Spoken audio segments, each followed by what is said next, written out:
Hey, what's going on, guys? Heads here from Infinity Loops, and welcome back. Today, we take a look at Happymodel's new Mobula 7 HDZero Freestyle.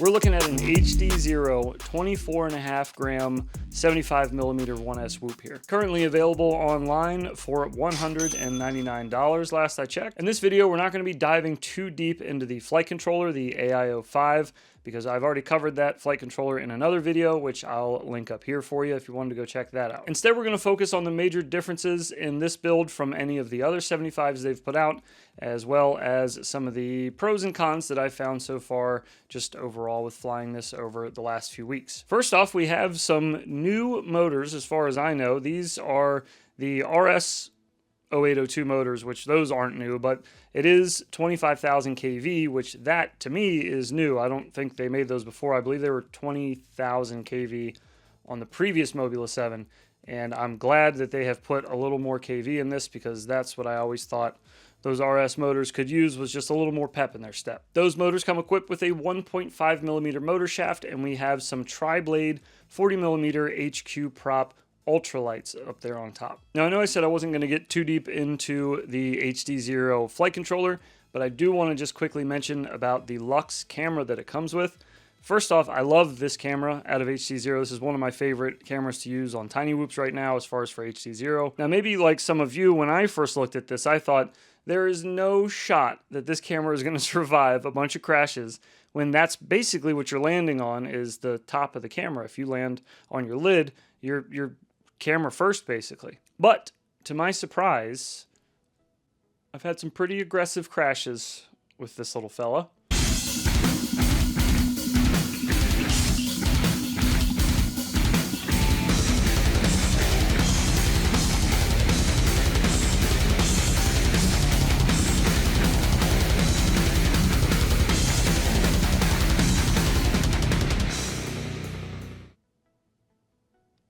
A lot of crashes, but somehow it's still in one piece. I haven't done any damage to the camera. I'm shocked. I mean, even my canopy is a little tweaked now that I've beat it up quite a bit. I know Nick Burns had pointed out he had some issues with his camera sliding backwards out of the canopy.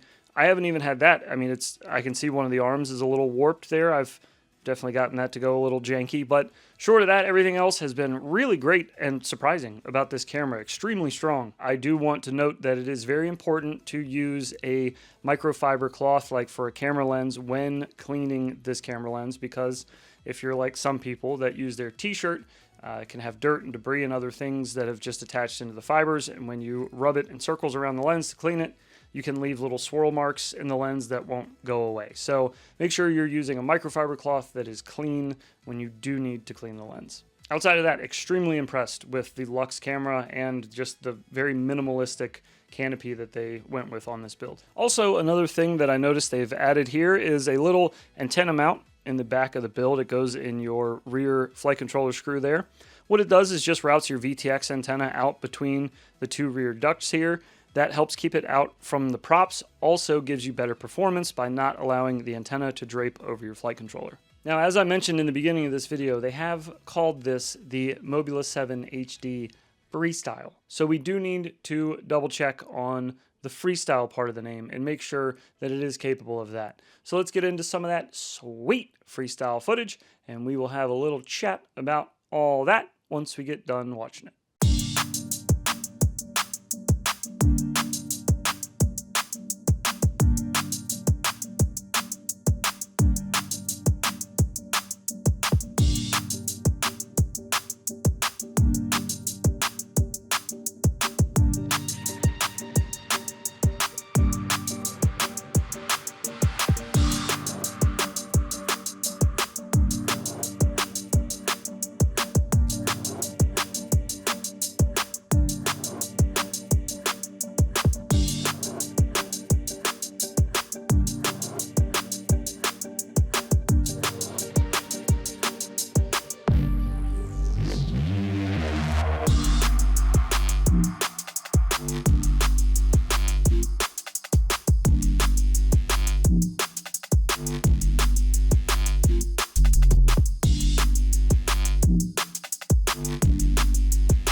Now, throughout all my time over the last few weeks flying this Whoop, I have used the Flywoo V2 450s as well as the Beta FPV Lava 450s for an average flight time of about 3 to 3.5 minutes. And that's, I mean, really sending it as much as I could.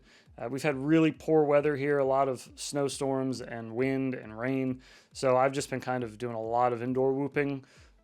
Don't know how much of the outdoor footage you're actually going to see in the freestyle edit. I don't remember how much I actually got to fly this one in particular outside, but if you don't see a whole lot or any at all, that's kind of the reason I've just been stuck with indoor whooping lately. One of the things that I was really excited about with this build was checking out these RS0802s in a 25,000 kV variety. It could just be me. It could be that I don't fly the HQ Tri-Blade ultralights very often, but these for some reason just seemed a little sluggish compared to my normal 25,000 kVs.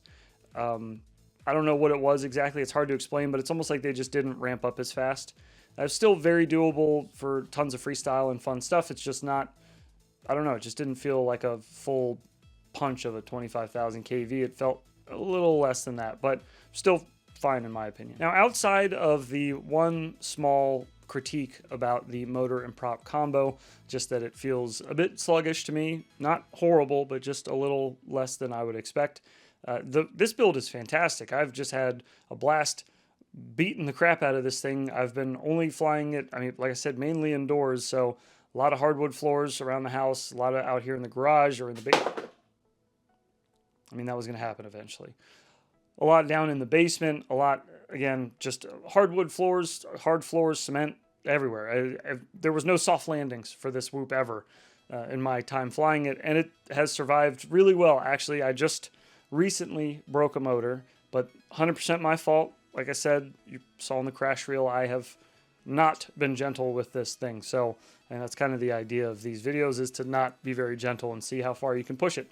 And this one here can be pushed pretty far. I'd say if I had to find something that really was kind of like hurts about this bind and fly, would be the price. $200 for a 1S 75mm Whoop, I get it. I would never deny somebody that's a little bit of money there. So I think with this case, you're getting quality stuff in the HDZero AI05 and in the Lux camera. I've put them through their paces twice now with two different camera flight controller combos. This is not the same one from the other build, and that other one is now in a fractal build that I've been beating up as well. So far I've really been able to tank these things pretty hard, and they've been fine. They've put up with all the abuse, so maybe a steep price to get into it, but in my opinion, if you're getting ones like I'm getting here that are, maybe I've just got good luck. I hope not. I hope they're just really that good, but I think it's worth the money because you do get a lot of miles out of these things. Now, with that being said, we're going to wrap this one up here. Thank you so much for watching. I hope you enjoyed. Let me know down below in the comments, would you be interested in picking one of these up? Did you already? Do you think that the 25,000 kVs feel good? And maybe I'm crazy. I'm just losing it. Very possible. I'd love to hear from you in the comments down below. Check out some links I'll leave down in the description where I can find this in stock when I upload this video. None of those links should be affiliate links, but if the off chance that I find an affiliate of ours that has it in stock, I'll make sure to make note of that down below. Lastly, thank you to HDZero and Happymodel for sending this out and giving us a chance to take a look at it and give you our opinion on it. Also, thank you for watching. We do appreciate your time. Take care of yourselves. And each other.